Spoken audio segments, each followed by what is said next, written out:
Okay, so this video is about something you probably already know a lot about, the greenhouse effect. And we're just going to look at it in the context of A-level chemistry.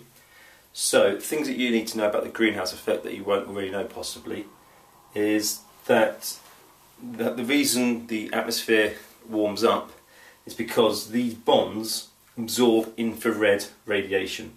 And they do that, when they absorb it, they vibrate.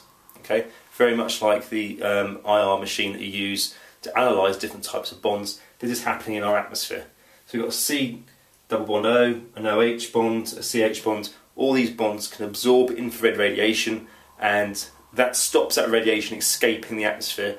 And so they vibrate and re-emit that radiation. It warms up our atmosphere, and that is basically the greenhouse effect. Okay. So where do we find these bonds then?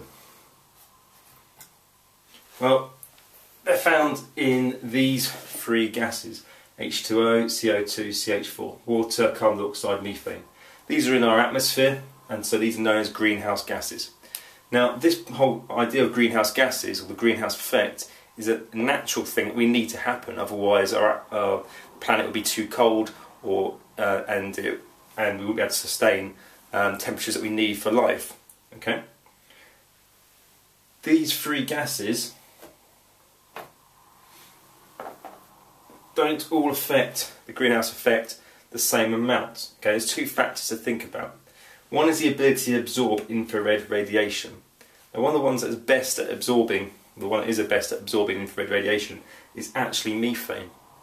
But when we talk about the greenhouse gases and the greenhouse effect and global warming, we don't talk about methane very much. We talk about CO2 emissions. And that's because of the second factor. The concentration is a big factor. We are producing more and more CO2. There's a lot of CO2 in our atmosphere already, and we're producing more and more and more of it. Okay, and so it's having a greater effect on the greenhouse effect. Well, we're not producing huge amounts of methane, not as much as we are CO2. So overall, although methane has the ability to absorb more of infrared radiation, its concentration is a lot lower, so it's not such a huge factor. Okay, so there are two things you've got to think about when you talk about greenhouse gases and the effect they have: their ability to absorb infrared radiation and their concentration in the atmosphere. Okay, so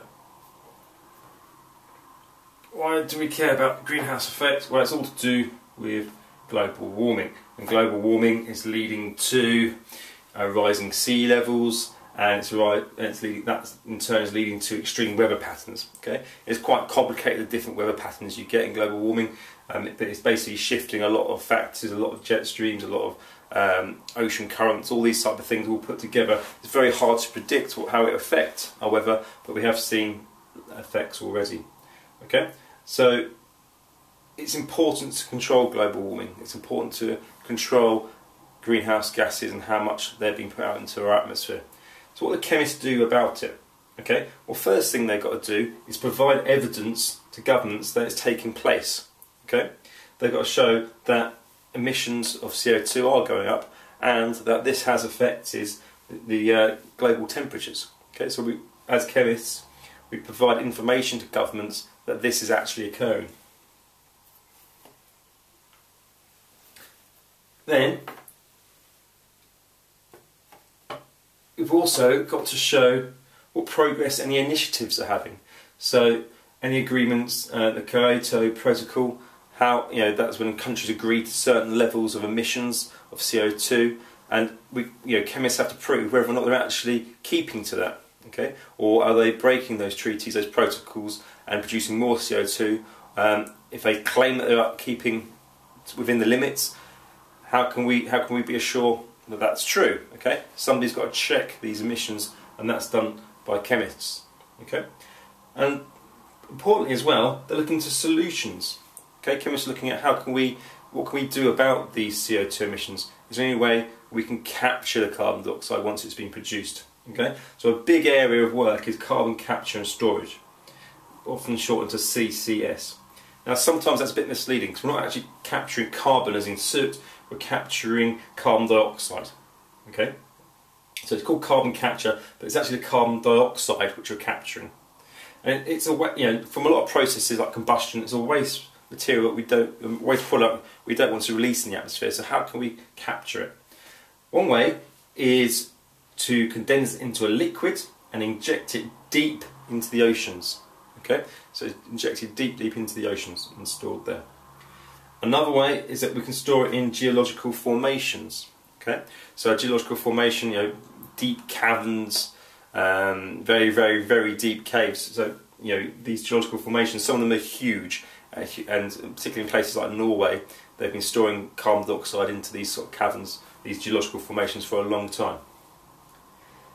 And another way, which we do more on a smaller scale, is that we can get the carbon dioxide to react with a metal oxide. So there's this M here to be any metal oxide. The carbon dioxide will react with that to make a metal carbonate. And if that metal carbonate's stable, we can store that rather than the carbon dioxide, because obviously it's easier to store a solid than it is a gas. So 3 things there: providing evidence, checking initiatives, and carbon capture and storage. All important things that chemists do to combat or to help with the progress of greenhouse gases.